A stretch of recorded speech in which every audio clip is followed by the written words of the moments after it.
So today's topic is surviving Ray Donovan, and also the idea of the cessation of suffering from the point of view of what that is energetically and why we avoid it.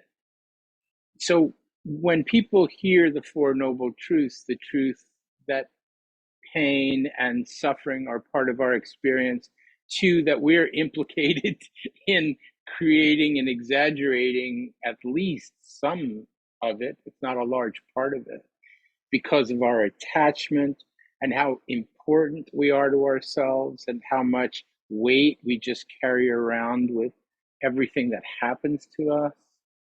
So the origin of suffering includes the ways that we amplify and enhance that suffering because of our own need to attach to things.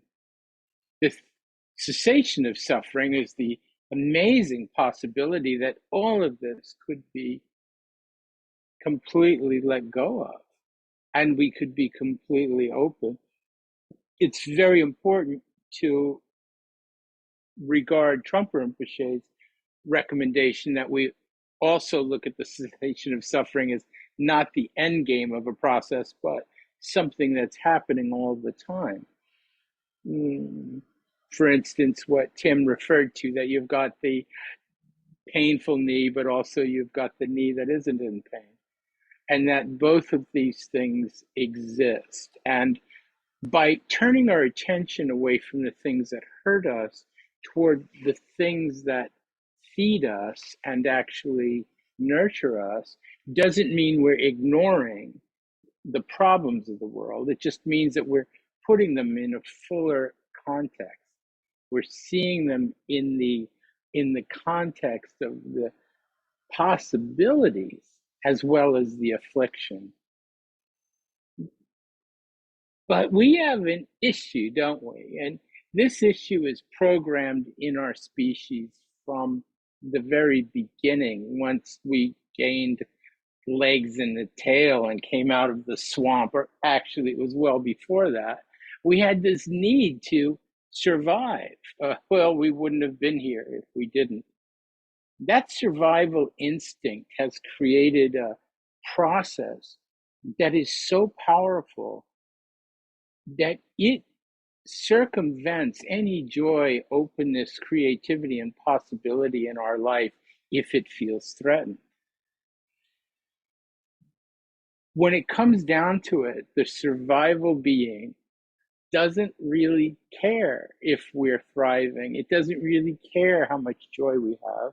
It doesn't really care how beautiful life could be at different times, because none of that protects our survival. It only cares that you can make it to the next day. And, thank goodness we have that, because we would have been some creature's lunch a long time ago without it. By the same token, it is the work of the meditator on a progressive path of the development of wisdom via mindfulness and awareness practices to begin to put that in context, to see when we're just fight, flight, freeze, and to when we could back away from that and actually begin to relax a little bit and flow into our life with more dignity and more openness and more kindness. In this way, we open the present, so to speak, and gain the gift of our life, the gift of being able to enjoy the life that the survival mechanism has secured for us, if that makes sense. So both of those things are always there. There's this part of us that wants to condense everything into manageable, purposeful ways of protecting ourselves. And then yet there's the huge expanse of possibility beyond that.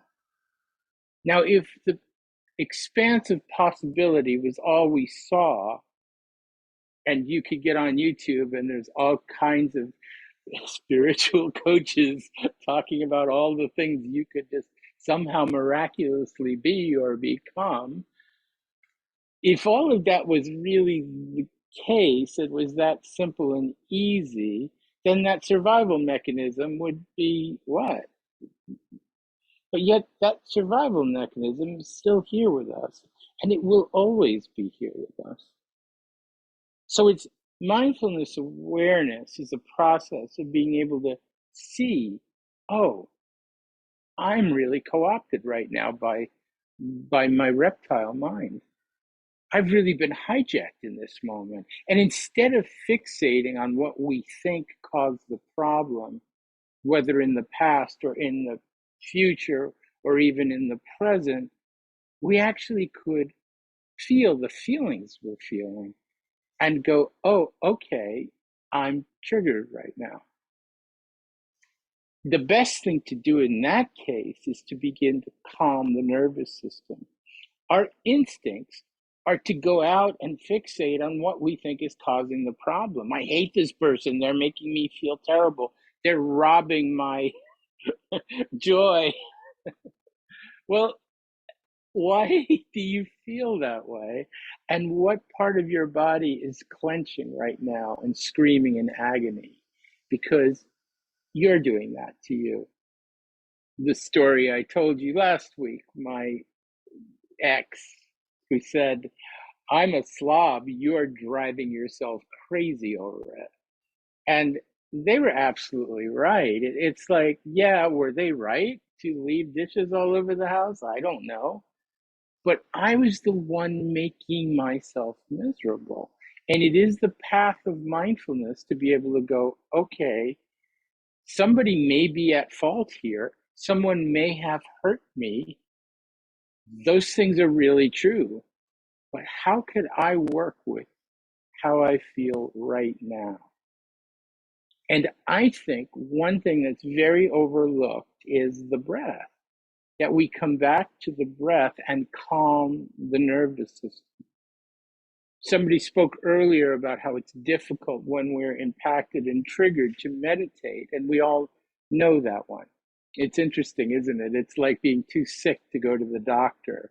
I'm too wound up to meditate. That's exactly kind of when we would do best to meditate. But it's very common that we don't. So my recommendation is not to even try and just to spend time repairing yourself by coming into conscious contact with your breathing.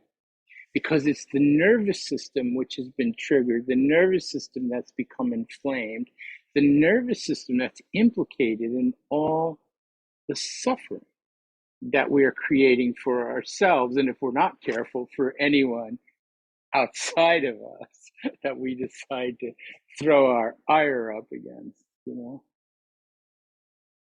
Calming the nervous system allows us to calm and clarify the mind, which allows us to just relax and be present in our experience. Now, it might be that we're present in experience that's sad or hurtful or frightening or fearful, but that's better than putting us into this state of complete tension and complete freak out physically, which just makes the mind spin into all kinds of unhappy areas. All of this is pain and suffering, the first two noble truths. And the way to release ourselves from this is just to stop. That doesn't mean the people who've hurt us all of a sudden get their just desserts. That is a process that may or may not take place. But right now, in this moment, we have the power to not suffer. We can just let go. Ah, that is the sound of letting go. It's a seed syllable ascribed to the idea of teaching the body to open up and release itself. That sounds wonderful, doesn't it? So the cessation of suffering is that idea that we could just let go, drop the project. Those people that hurt us will still be there. We can get back to it when we need to. Pema Chodron says, let go of your heartbreak because it will always come back. So you don't have to be worried about it. It's not that we're getting rid of anything or changing anything. It just means that we, in this present moment, could choose not to enact what Eckhart Tolle calls the pain body, and that we could actually be in our wisdom body, our open body, our body devoid of tension and complete openness. And that sounds wonderful, doesn't it? It sounds really like the peace that we've been sort of looking for in our meditation practice, or at least some of us.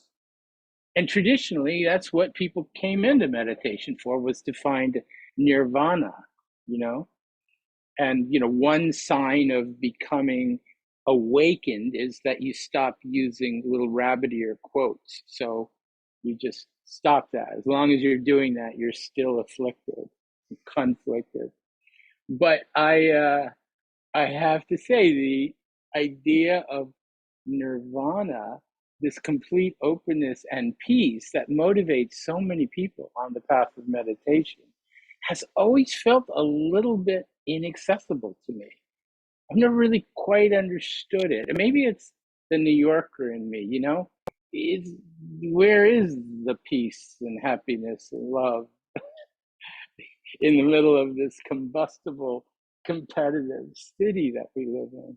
Of course, it's always there. You could be in the middle of a turmoil and see two little birds building a nest together, and it's absolutely heartbreaking and stunning in its simplicity and its beauty.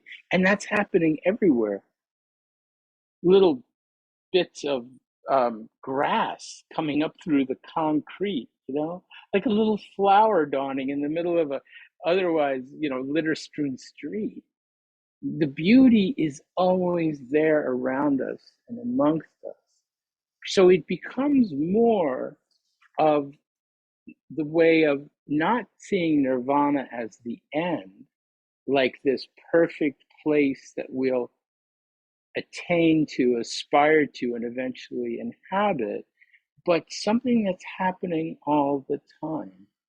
That there's beauty and life and the truth of a higher power and a higher intelligence and great love in the universe, which manifests around us all the time.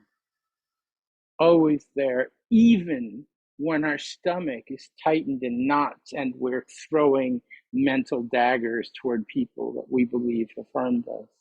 Even then, there's this beauty in this space. So it becomes our work as practitioners to begin to stop fixating on the pain and to stop fixating on the nirvana, on the cessation. Because the idea that could all be perfect one day has never, ever happened in the history of the universe or the earth as we understand it. We're certainly not in New York. And, we were never going to get that complete, perfect place, right, in our lifetimes. And you might believe that that perfect place exists in another lifetime or after this lifetime is over, and that's absolutely fine. Buddhism turns its attention to what we can actually measure and experience right here. And the pain and the suffering is always with us. I believe that's what Christ was saying when he said, the poor will always be with us. That there is tragedy and suffering that will always be part of us, and that does not have to keep us from experiencing the beauty and the openness and the joy. So we actually gain more strength of mind to be able to look toward that openness.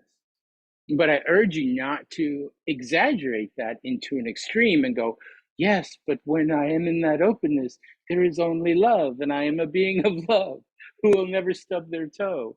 I don't think that that's really the way. I know there are a lot of people that sort of preach that gospel on YouTube, etc. And I have to say, every now and then I find it inspiring to listen to these talks of people who are so sure about their ability to attract abundance and wealth in the universe by just believing the goodness of everything.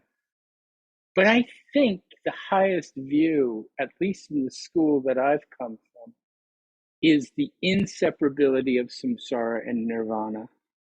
That form is emptiness and emptiness also is form, that these things are here together simultaneously. And sometimes they appear to be back and forth. Sometimes they appear to be combined into a state of what's called luminosity, this sort of brilliant state where we feel the sadness of the world and also experience its joy. And that's considered to be a very profound state. And that is not an accessible state if you don't have some comfortable relationship with space, with the ability to just be simple and present in your world. And then you get these amazing moments where the heartbreaking sadness and the absolute inspiring beauty of the world commingle and coexist in one thing. When we see the depths of love, when we hear a musical piece that goes from complete heartbroken sadness up to spiritual exhilaration and back again.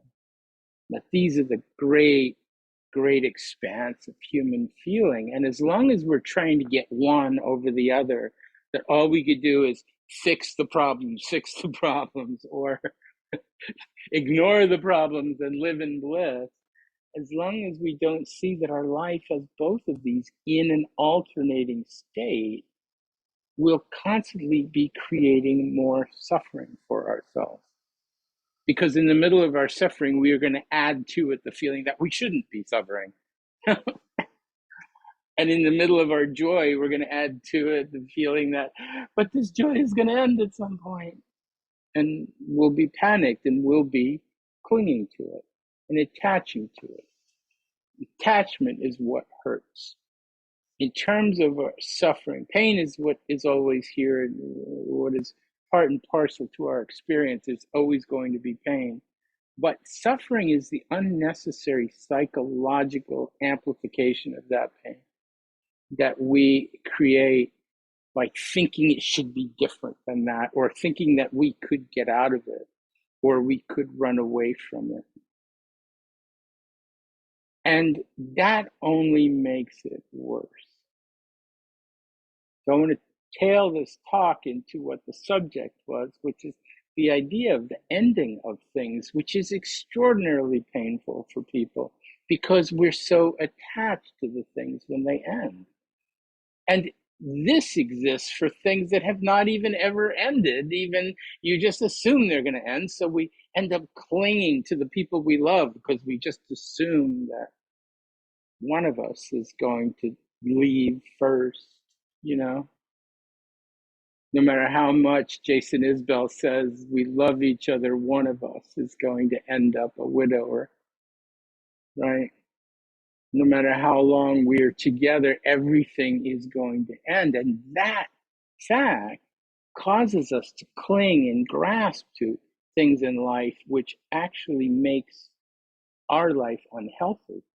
And that's what causes the pain in terms of the Four Noble Truths of suffering.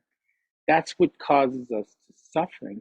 The more we're attached to something, the more it hurts to be separated from. And in fact, it probably hurts while you're connected to that thing because you're squeezing it, because you're not letting it breathe, you're not letting it be. We're so panicked. We're grabbing our life like we're clutching at straws out of fear and panic. In the AA tradition, they say you could go through life, you could wear your life like a loose-fitting garment and find this sense of dignity and flow and openness. And that's what we're talking about with the inseparability of samsara and nirvana is finding this flow state. But instead, when we see only good and bad and good and bad, then we're actually always grabbing onto things and making things really solid. We don't want to have space because space is the basis of creation and creativity. But we want someone else to have that because for us, it also means that anything could happen. And if anything could happen, that reptile part of us is super on guard. That reptile part of us doesn't like that prospect at all. Space is the actual sort of incubator of all creativity. It's where all of the profusion of possibilities comes from this sense of openness, this gap that happens in our life. So the cessation of suffering, once we accept that it's always there, we can begin to open our heart to the experience that not all of our life needs to be grabbed to, and not all of our life needs to be perfect or explained. Not all of our life needs to be quantified in some kind of a grid or diagram. We don't have to prove our experience to anyone, actually. That our life could be an organic flowing of experience. It doesn't mean anything or have to signify anything except our ability to just be present. Present with a great television show. And I think with the COVID happening, a lot of us were two things. One, triggered, that reptile mind, ultra triggered because of the fear state around us. And two, really driven to get the heck away from that by finding some kind of refuge in our mind that we couldn't go out. So Netflix, so Amazon Prime, so HBO Max, all of these things, these possibilities to find ways to find really high levels of entertainment to escape the fear that we were experiencing. And actually, I love all of that. You know that. I'm a big fan of all of those things. I've seen so many shows and I've fallen in love with all of those shows. But what sparked today's talk was my discussion with Mary when he talked about coming at the end of this feeling of, you know, this feeling of the end of the show she was watching, right? And how empty she felt. Because we're afraid of that space a little bit. It's kind of like when a show ends, what do we do now? That's a whole reference point we don't have. So I'm going to recommend that what we do is rest in that space a little bit before we fill it up. That we try just to be in that openness for a moment, you know? And whether that's just 5 minutes without picking up the phone, or whether it's giving yourself a couple of days away from all the devices, anything we could do to keep the momentum of our personal psychological distraction from happening, that we actually interrupt that. When we're in our meditation practice, every time the mind somehow recognizes it's not present, and that's this magical miracle moment. It's like, how does that even happen? We take it for granted. We usually complain about it. I was thinking the whole time. But how do you even know that? I mean, it's pretty amazing when we wake up and see the way the mind actually works, how it cognifies and cogitates and understands and looks and grasps and sees. We look at all the negatives, but it's profoundly, profoundly inspiring if you begin to see how this liquid, jellified, strange amalgam of electricity, impulse, and chemical, instigation actually begins to open up and perceive the world around it. So one of the ways that we could encourage good mental health, mental hygiene, I should say, is to actually let go more and more. It doesn't mean don't watch shows. Please, no. It just means allow yourself the gap at the end of one. So we're not just going to the next thing and the next thing and the next thing. And you're just talking, you're listening to someone who actually have 5 tabs open at once, because if something gets boring, I'm going to leap over to the other one and then check out the news until that gets too gnarly, and then back to my stories or whatever it is, anything but feel the experience of my own heart. Anything but just be present in my own mind, right? And it's fascinating that. The last thing I want to say is there's a term that's used in the Tibetan Buddhist teachings called Pawibakchak, and it refers to the incredible power, the momentum of the mind to go to the next thing, the next thing, the next thing, the next thing, the next thing.